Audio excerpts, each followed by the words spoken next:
બિહારની રાજધાની પટનામાં યોજાયેલી બેઠક સફળ થઈ હોવાનું તમામ વિપક્ષી દળો કહી રહ્યા છે। ઉપરાંત તમામ વિપક્ષી એકતાને મજબૂત બનાવવાના 12 જુલાઈએ શિમલામાં બીજી બેઠક યોજવાની જાહેરાત કરી છે। જો કે દેશની સૌથી જૂની પાર્ટી કોંગ્રેસ માટે આગળનો રસ્તો સરળ લાગતો નથી। આમ આદમી પાર્ટી અને ટીએમસી કોંગ્રેસના પ્લાન પર પાણી ફેરવી રહી હોય તેમ નજરે ચઢી રહ્યું છે। આ બંને પક્ષોની વિસ્તારવાદી નીતિના કારણે કોંગ્રેસ અસહજ અનુભવી રહી હોય તેમ લાગી રહ્યું છે। આવી સ્થિતિમાં સવાલ એ થાય છે કે શું શિમલામાં યોજાનારી વિપક્ષી દળોની આગામી બેઠકમાં કેટલાક પક્ષો વચ્ચેનું અંતર દૂર થશે કે કેમ?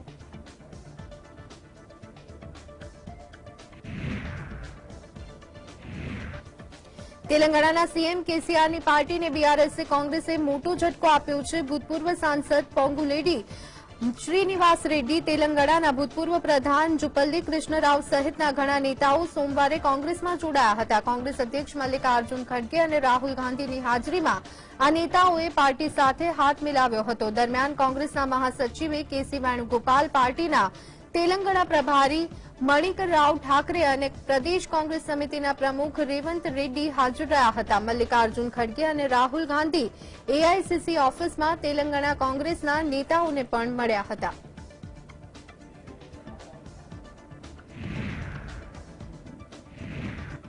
તેલંગાણાના મુખ્યમંત્રી અને બીઆરએસના પ્રમુખ કે ચંદ્રશેખર રાવ હૈદરાબાદથી મહારાષ્ટ્રના સોલાપુર જવા માટે રવાના થયા હતા। એ સમયનો એક વિડીયો સામે આવ્યો કે ચંદ્રશેખર રાવ કેબિનેટ મંત્રીઓ અને પાર્ટી નેતાઓ સાથે મહારાષ્ટ્રના સોલાપુર જઈ રહ્યા હતા। આ દરમિયાનનો ગાડીનો કાફલાનો એક વિડીયો સામે આવ્યો છે।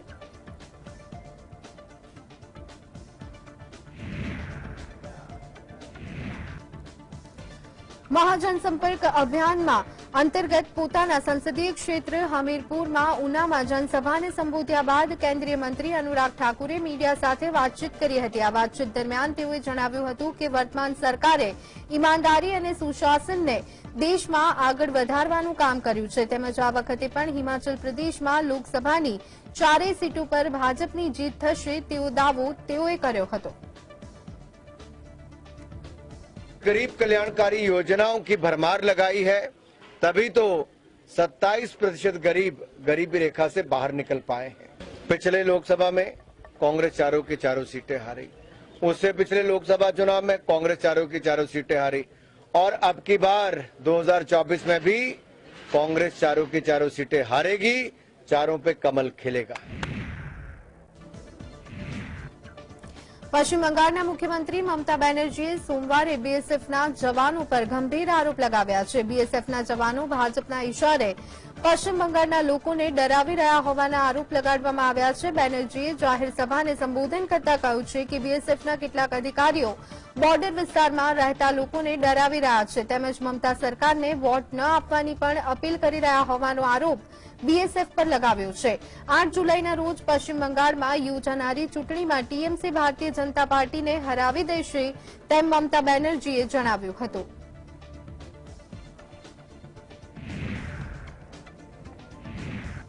હિંસાગ્રસ્ત મણિપુરના મુખ્યમંત્રી બિરેનસિંહે જણાવ્યું હતું કે પ્રદેશમાં શાંતિ સ્થાપવા માટે કયા પ્રકારના પગલાં લેવા જોઈએ એ મુદ્દે અમે કેન્દ્રીય મંત્રી અમિત શાહનું માર્ગદર્શન મેળવીશું। જયરામ રમેશના રાજીનામાની માંગ કરતા નિવેદન પર મણિપુરના સીએમએ કહ્યું હતું કે બાબત સારી હોય કે ખરાબ, વિપક્ષ હંમેશા રાજીનામાની માંગ કરે છે। આ મુદ્દે હું વધુ કંઈ પણ કહેવા માંગતો નથી। અમારી પ્રાથમિકતા પ્રદેશમાં શાંતિ સ્થાપિત કરવાની છે। To meet the Honorable Union Home Minister Amit Shah ji to take his advice so that the normalcy can be restored in the state of Manipur. That's the thing. Opposition will always demand, good or bad, that doesn't bother. Always demand the ruling party, chief minister should resign, ruling party government is bad. It is a natural for the Congress. Nothing to say.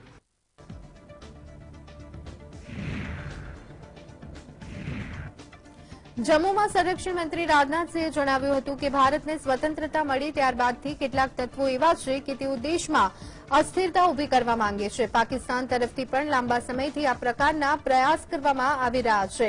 પાકિસ્તાનની સરકાર આતંકવાદ સામે યોગ્ય પગલાં નથી લેતી, પરંતુ મોદી સરકારના નેતૃત્વમાં અમારી સરકારે આતંકવાદ સામે કડક પગલાં લીધા છે. વિશ્વના ઘણા રાષ્ટ્રોએ પણ આતંકવાદ સામે ઝીરો ટોલરન્સની નીતિ અપનાવી છે. અમે આતંકવાદી ફંડિંગનું સમર્થન કરતા નથી. છેલ્લા 75 વર્ષમાં દેશને સરહદ અને દરિયાઈ માર્ગે ઘણી પડકારજનક પરિસ્થિતિઓનો પણ સામનો કરવો પડ્યો છે. साथियों, जब से हमारा यह भारत आजाद हुआ है, कई भारत विरोधी ताकतों की यह लगातार कोशिश रही है कि या तो सीमाओं पर या फिर सीमाओं के रास्ते से भारत के भीतर अस्थिरता का माहौल पैदा किया जाए. पाकिस्तान की जमीन से इसके लिए बड़े पैमाने पर लगातार कोशिश की गई है. आप लोग पड़ोसी हैं. मैं यह कहना चाहता हूं कि सीमा पार से प्रायोजित जो आतंकवाद है, आतंकवाद ने इस देश में हजारों निर्दोष नागरिकों की जानें ली हैं. ઉત્તર પ્રદેશના મુખ્યમંત્રી યોગી આદિત્યનાથે વારાણસીમાં યોજાયેલા એક કાર્યક્રમમાં જણાવ્યું હતું કે વર્ષ 1947માં ભારત અને પાકિસ્તાનના ભાગલા પડ્યા. ભારત અંગ્રેજોની ગુલામીની બેડીમાંથી મુક્ત થયો. આજે એ જ ભારતમાં કેન્દ્ર સરકાર 80 કરોડ લોકોને મફતમાં અનાજ આપે છે, તો બીજી તરફ પાકિસ્તાન તેની આઝાદીની 75મી વર્ષગાંઠ પર ભૂખ્યું તરસી રહ્યું છે.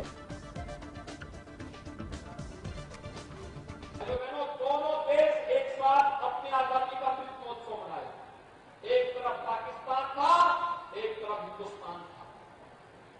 1947 में दोनों देश एक भारत का विभाजन करके पाकिस्तान बना था और एक देश ब्रिटिशर से गुलामी की बेड़ियों को तोड़ करके अपने आप को स्वतंत्र किया था. एक भारत है 80 करोड़ लोगों को फ्री में राशन देता है और दूसरी तरफ पाकिस्तान है अपनी 75वीं आजादी की वर्षगांठ के अवसर पर लड़खड़ाता हुआ भूखे नन्नों की तरह गली मोहल्लों में छप्पा मारी, 1 किलो गेहूं के लिए छप्पा मारी कर रहा है.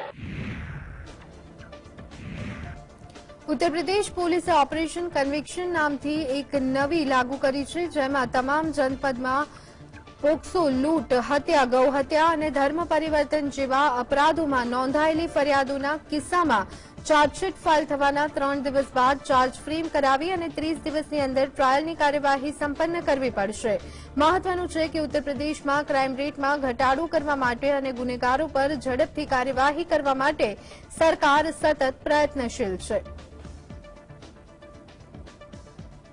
इस पर और बल देते हुए मिशन मोड में कार्रवाई किए जाने के उद्देश्य से एक नई कार्ययोजना तैयार की गई है, जिसे ऑपरेशन कन्विक्शन का नाम दिया गया है. आरोप पत्र प्रेषित किए जाने के उपरांत 3 दिवस के अंदर चार्ज फ्रेम करवाकर 30 दिवस के अंदर ट्रायल की कार्रवाई संपन्न कराई जाएगी.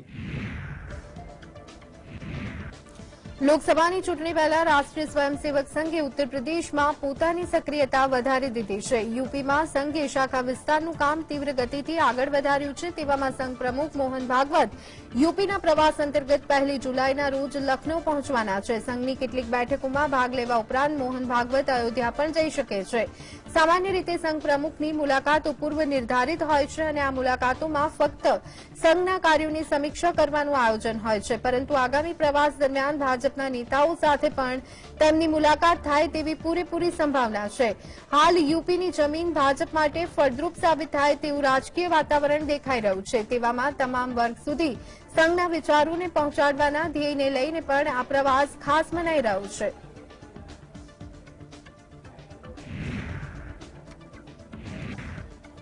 આગામી 27 જૂનના રોજ વડાપ્રધાન નરેન્દ્ર મોદી પટના અને રાંચી વચ્ચે વંદે ભારત ટ્રેનનું ઉદઘાટન કરશે. આ ટ્રેનના 6 સ્ટોપેજ નક્કી કરવામાં આવ્યા છે. પટનાથી રાંચી સુધીના રૂટનો ફેર યાર્ડ રેલવેએ બહાર પાડ્યો છે. પટનાથી રાંચી સુધીનું ઈસી એટલે કે એક્ઝિક્યુટિવ ક્લાસનું ભોજન સાથેનું ભાડું 1930 તો ભોજન વિના 1760 નક્કી કરવામાં આવ્યું છે. તો સીસી એટલે કે ચેર કારનું ભાડું ભોજન સાથે 1025 રૂપિયા તો ભોજન વિના 890 રૂપિયા નક્કી કરાયું છે. રાંચીથી પટના સુધીનું બ્રેકફાસ્ટ અને ડિનર સાથેનું ઈસીનું ભાડું 2110 નક્કી કરવામાં આવ્યું છે, તો સીસી એટલે કે ચેર કારનું ભાડું મુસાફર દીઠ 1175 નક્કી કરવામાં આવ્યું છે, જ્યારે ભોજન વિના ₹887 ભાડું નક્કી કરાયું છે। જણાવી દઈએ કે વંદે ભારત ટ્રેનમાં ભોજનની સુવિધા તે વૈકલ્પિક છે। રાંચીથી પટના વચ્ચેની વંદે ભારત ટ્રેનમાં રાંચીથી તેના પહેલા સ્ટેશન મેસરા વચ્ચે માત્ર 20 કિલોમીટરનું અંતર છે।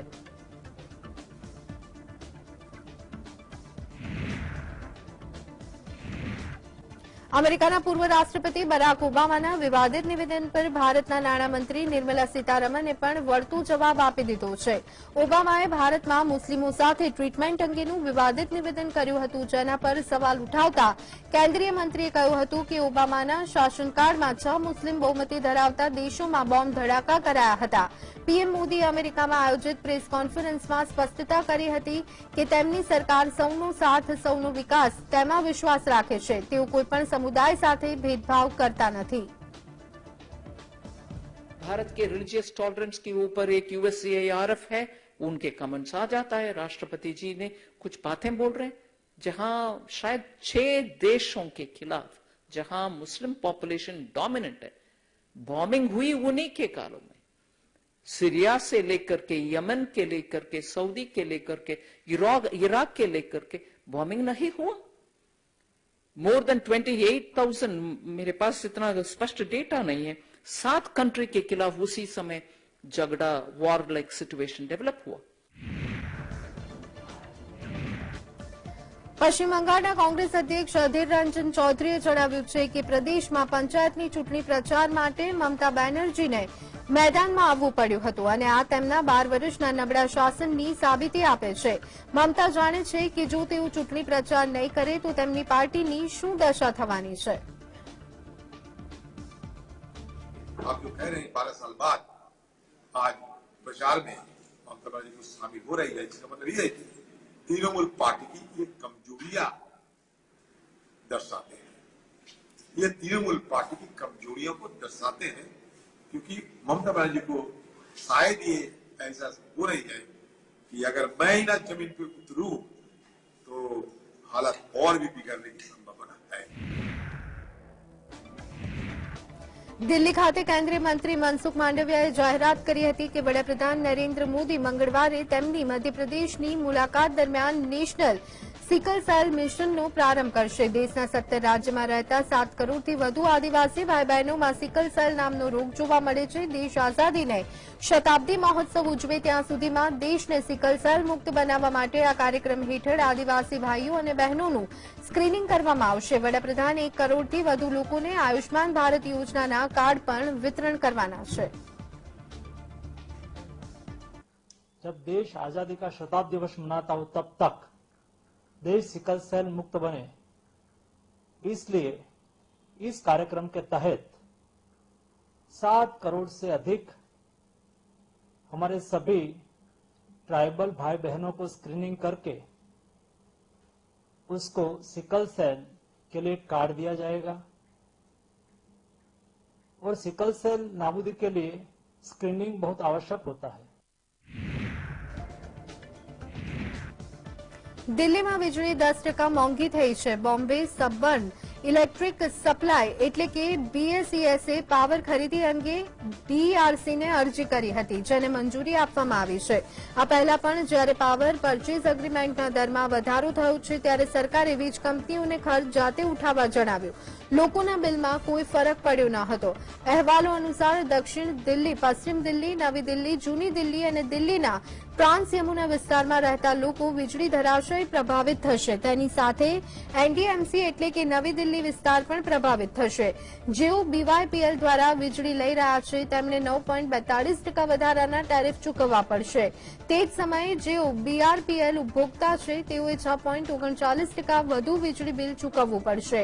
આ સિવાય લોકો એનડીએમસી વિસ્તારમાં રહે છે અને તેમને માત્ર 2% ટેક્સ ચૂકવવો પડશે।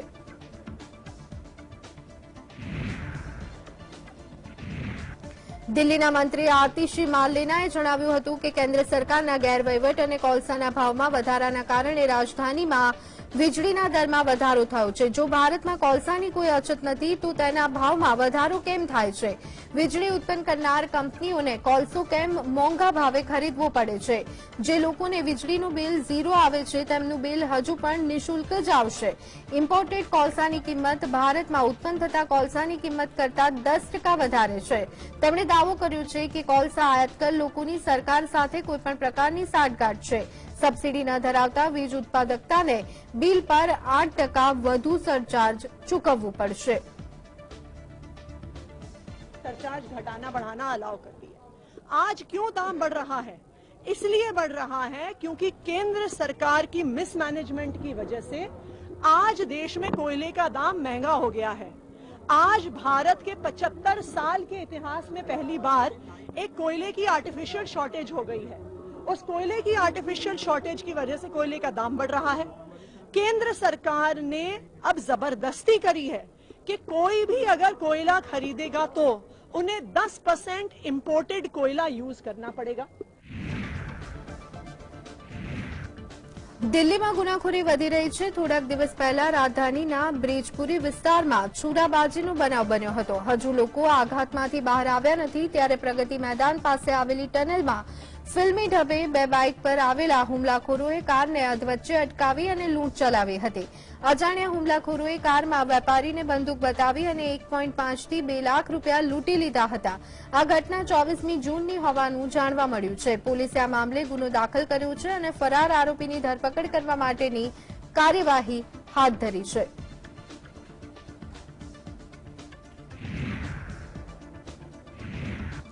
નેશનલ ઇન્વેસ્ટિગેશન એજન્સીએ સોમવારે ઘાટીમાં અંદાજે 6 જેટલા સ્થળો પર દરોડા પાડ્યા હતા। સુરક્ષા દળો સાથે એજન્સીની ટીમોએ બાંદીપુરા, કુલગામ, પુલવામા અને શોપિયામાં દરોડા પાડી અને તપાસ શરૂ કરી હતી, જ્યાં રાજ્યના 4 જિલ્લામાં 6 સ્થળો પર તપાસ હાથ ધરી હતી। સૂત્રોના જણાવ્યા પ્રમાણે આતંકવાદી ગતિવિધિ સાથે જોડાયેલા એક કેસની તપાસમાં દરોડા કરવામાં આવ્યા હતા।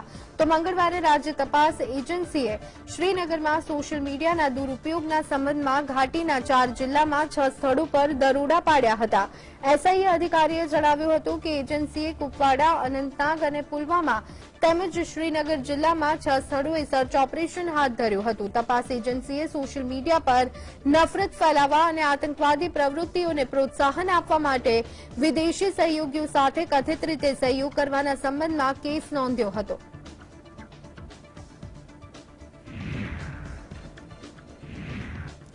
રેસલિંગ ફેડરેશન ઓફ ઇન્ડિયાની ચૂંટણી મોકૂફ રાખવામાં આવી છે। આ ચૂંટણી 11 જુલાઈના રોજ યોજાવાની હતી, પરંતુ ગુવાહાટી હાઈકોર્ટે ચૂંટણી પર સ્ટે આપવાનો ચુકાદો આપ્યો છે। આવી સ્થિતિમાં કુસ્તી મહાસંઘની ચૂંટણી ફરી એકવાર મોકૂફ રાખવામાં આવી છે। અગાઉ આ ચૂંટણી 6 જુલાઈએ યોજાવાની હતી અને ત્યારબાદ તેની તારીખ આગળ વધારી અને 11 જુલાઈ કરવામાં આવી, પરંતુ હવે આ તારીખ પણ ચૂંટણી નહીં થાય। પ્રાપ્ત માહિતી અનુસાર આ પ્રતિબંધ આસામ રેસલિંગ એસોસિએશનની માંગ પર લગાડવામાં આવ્યો છે। 21 જૂને ભારતીય ઓલિમ્પિક એસોસિએશન એટલે કે આઈઓએની એડહોક કમિટીએ રેસલિંગ ફેડરેશન ઓફ ઇન્ડિયાની ચૂંટણીને 5 દિવસ માટે લંબાવી હતી। અગાઉ આ ચૂંટણીઓ 6 જુલાઈએ યોજાવાની હતી, જેને એડહોક કમિટીએ બદલીને 11 જુલાઈ કરી હતી, પરંતુ હવે આ ચૂંટણી 11મી જુલાઈએ પણ નહીં યોજાય। उसमें दिक्कत क्या है? अब अदालत में तो वही है, क्योंकि 5 महीने तक ये चला था। देखिए मुझे कोई कमेंट नहीं करना है। अब प्रकरण अदालत में है, अदालत के विचाराधीन है।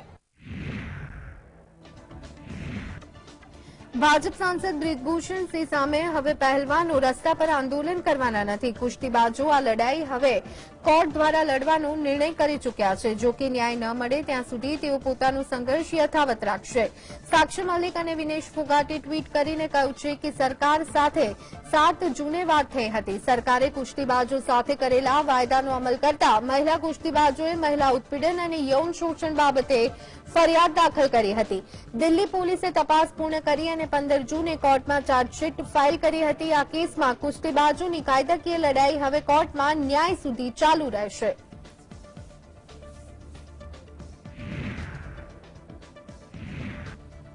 આદિપુરુષને લઈ અને દેશભરમાં વિવાદ ચાલી રહ્યો છે અને આ વિવાદની વચ્ચે હાઈકોર્ટે નિર્માતાઓને ફટકાર લગાવી છે। હાઈકોર્ટમાં આદિપુરુષને લઈ અને દાખલ કરવામાં આવેલી અરજી પર સુનાવણી દરમિયાન જસ્ટિસ રાજેશ સિંહ ચૌહાણ અને જસ્ટિસ પ્રકાશસિંહની ડિવિઝન બેન્ચે પૂછ્યું હતું કે તમે આવનારી પેઢીને શું શીખવવા માંગો છો. એડવોકેટ રંજના અગ્નિહોત્રીએ કોર્ટમાં ચર્ચા દરમિયાન પોતાનો પક્ષ રજૂ કરતી વખતે ફિલ્મમાં દર્શાવવામાં આવેલા વાંધાજનક તથ્યો અને સંવાદો વિશે હાઈકોર્ટને માહિતી આપી હતી. તો બીજી તરફ હાઈકોર્ટ દ્વારા 22 જૂને રજૂ કરવામાં આવેલી સુધારા અરજીને સ્વીકારતી વખતે હાઈકોર્ટે સેન્સર બોર્ડ વતી હાજર રહેલા એડવોકેટ અશ્વિની સિંહને પૂછ્યું હતું કે સેન્સર બોર્ડ શું કરી રહ્યું છે. સિનેમા એ સમાજનું દર્પણ છે. તમે આવનારી પેઢીને આખરે શું શીખવવા માંગો છો? શું સેન્સર બોર્ડ પોતાની જવાબદારી નથી સમજી રહ્યું?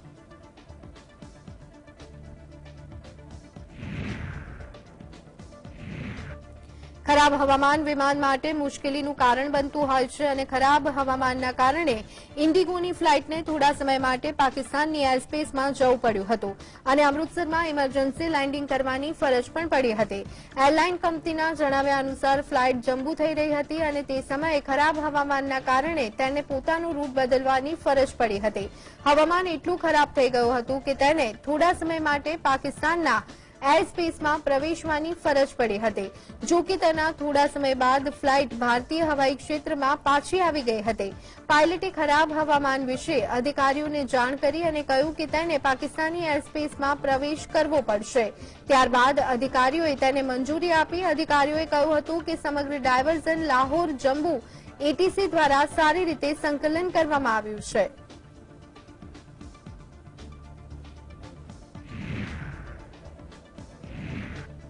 ઓડિશામાં એક ભયાનક માર્ગ અકસ્માત સામે આવ્યો છે. ગંજમ જિલ્લામાં ગઈકાલે રાત્રે બે બસ વચ્ચેની અથડામણમાં 12 લોકોના મોત થયા અને 6 લોકો ઘાયલ થયા. ઓડિશાના મુખ્યમંત્રી નવીન પટનાયકે આ દુર્ઘટનામાં લોકોના મોત પર ઊંડું દુઃખ વ્યક્ત કર્યું છે અને મૃતકોના પરિવારજનોને 3 લાખ રૂપિયાની એક્સગ્રેશિયાની જાહેરાત કરી છે. મળતી માહિતી પ્રમાણે બહેરામપુરામાં એક લોકલ મિની બસ અને ઓએસઆરટીસી બસ સામસામે ટકરાઈ હતી, જેના કારણે આ દુર્ઘટના થઈ હતી, જેમાં 12 લોકોએ પોતાના જીવ ગુમાવ્યા હતા.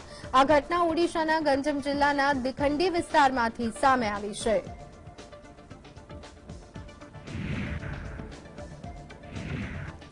વિશ્વ પ્રસિદ્ધ મહાકાલ મંદિરના ગર્ભગૃહમાં શ્રાવણ ભાદરવું દરમિયાન 70 દિવસ સુધી શ્રદ્ધાળુઓના પ્રવેશ પર સંપૂર્ણ પ્રતિબંધ મૂકવામાં આવ્યો છે. આ દરમિયાન કોઈ વીઆઈપીને પણ પ્રવેશ આપવામાં નહીં આવે. કલેક્ટર અને અધ્યક્ષ કુમાર પુરુષોત્તમની અધ્યક્ષતામાં મહાકાલેશ્વર મંદિર પ્રબંધન સમિતિની બેઠક યોજાઈ હતી, જેમાં 4 જુલાઈથી 11 સપ્ટેમ્બર સુધી મહાકાલેશ્વર ભગવાનના ગર્ભગૃહના ભક્તોમાં દર્શન પર સંપૂર્ણ પ્રતિબંધ રાખવાનો નિર્ણય લેવાયો છે. આ દરમિયાન 1500 રૂપિયાના જલાભિષેકની રસીદ પણ બંધ રહેશે. મંદિરમાં ભક્તો સરળતાથી દર્શન કરી શકે તે માટે વહીવટી તંત્રે યોગ્ય વ્યવસ્થા કરશે. શ્રાવણ અને ભાદરવોવાસમાં વહેલી સવારે ભસ્મ આરતીમાં ભક્તો નોંધણી કર્યા વગર પણ દર્શન હવે કરી શકશે. તેમજ મંદિરમાં મોટી સંખ્યામાં ભક્તો આવતા હોવાથી ઉજ્જૈનમાં રહેતા ભક્તો માટે અલગથી દર્શનની વ્યવસ્થા કરવામાં આવશે.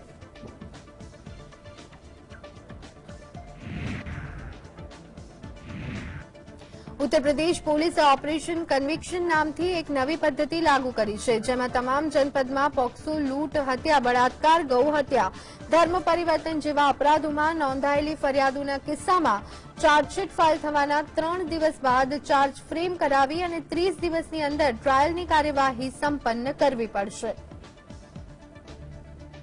इस पर और बल देते हुए मिशन मोड में कार्रवाई किए जाने के उद्देश्य से एक नई कार्य योजना तैयार की गई है, जिसे ऑपरेशन कन्विक्शन का नाम दिया गया है. आरोप पत्र प्रेषित किए जाने के उपरांत 3 दिवस के अंदर चार्ज फ्रेम करवाकर 30 दिवस के अंदर ट्रायल की कार्रवाई संपन्न कराई जाएगी. વડાપ્રધાન અમેરિકા અને ઇજિપ્તનો પ્રવાસ કરી અને ભારત પરત ફર્યા છે, ત્યારે આ દરમિયાન ચીનના પેટમાં પણ તેલ રેડાયું છે. ગ્લોબલ ટાઇમ્સમાં પ્રકાશિત એક લેખમાં કહેવામાં આવ્યું છે કે ભારતે અમેરિકાથી સાવધાન રહેવાની જરૂર છે. વધુમાં લેખમાં કહેવામાં આવ્યું છે કે અમેરિકા ચીનની સામે જીતવા માટે ભારતનો સહારો લઈ રહ્યું છે, જેની ભારતને જાણ હોવી તે જરૂરી છે. અમેરિકાની આદત છે કે તે જીઓપોલિટિક્સથી, સત્તા અને ચશ્માની તાકાતથી જુએ છે. અમેરિકા એવા લોકો સાથે સાથે જ ગાઢ સંબંધ રાખે છે, જેનાથી તેને ફાયદો થવાનો હોય. મહત્વનું છે કે અમેરિકા અને ચીન વચ્ચે હંમેશાથી જંગ ચાલતો આવ્યો છે, ત્યારે આવામાં ભારત એ વિકસિત દેશોમાં સૌથી આગળ આવી રહ્યું છે.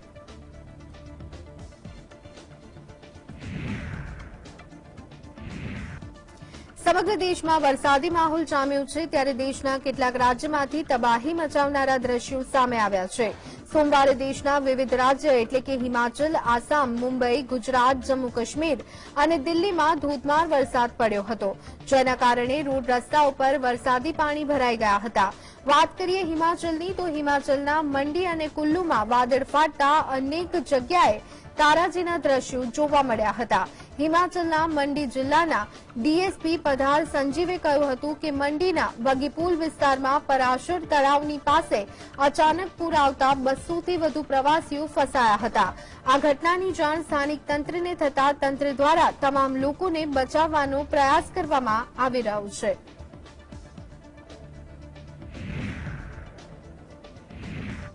હવામાન વિભાગના જણાવ્યા અનુસાર દેશના 25 રાજ્યમાં ભારે વરસાદ પડવાની આગાહી વ્યક્ત કરવામાં આવી છે, ત્યારે સોમવારે મહારાષ્ટ્રના ભિવંડીમાં ધોધમાર વરસાદ પડ્યો હતો, જેના કારણે એસટી સ્ટેન્ડ પાસે વરસાદી પાણી ભરાઈ ગયા હતા. પાણી ભરાઈ જતા ધંધા અને રોજગાર તેમજ ઓફિસ જતા મુસાફરોને ભારે હાલાકીનો સામનો કરવો પડ્યો હતો. મળતી માહિતી અનુસાર ભિવંડીમાં 62 મિલીમીટર વરસાદ પડ્યો હતો.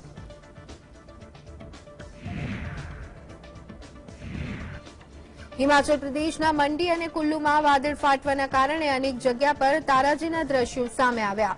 આ વિશે વાત કરતા પ્રદેશના મુખ્ય સચિવ ઓનકાર ચાંદ શર્માએ કહ્યું હતું કે વરસાદ સંબંધિત ઘટનાઓના કારણે હિમાચલ પ્રદેશમાં 6 લોકોના મોત થયા છે, જ્યારે કે 10 લોકો ઇજાગ્રસ્ત થયા છે. પ્રદેશમાં વરસાદના કારણે કેટલું નુકસાન થયું છે તેનો ફાઇનલ રિપોર્ટ હજુ પણ આવવાનો બાકી છે. વરસાદના કારણે પ્રદેશમાં 3 કરોડ રૂપિયાનું નુકસાન થયું હોવાની સંભાવના પણ વ્યક્ત કરવામાં આવી છે. વરસાદના કારણે રાજ્યમાં 124 માર્ગ અને 2 નેશનલ હાઈવેને ક્ષતિ પહોંચી છે. આ કારણે કેદારનાથ અને બદ્રીનાથ યાત્રા પર હંગામી ધોરણે રોક લગાડવામાં આવી છે.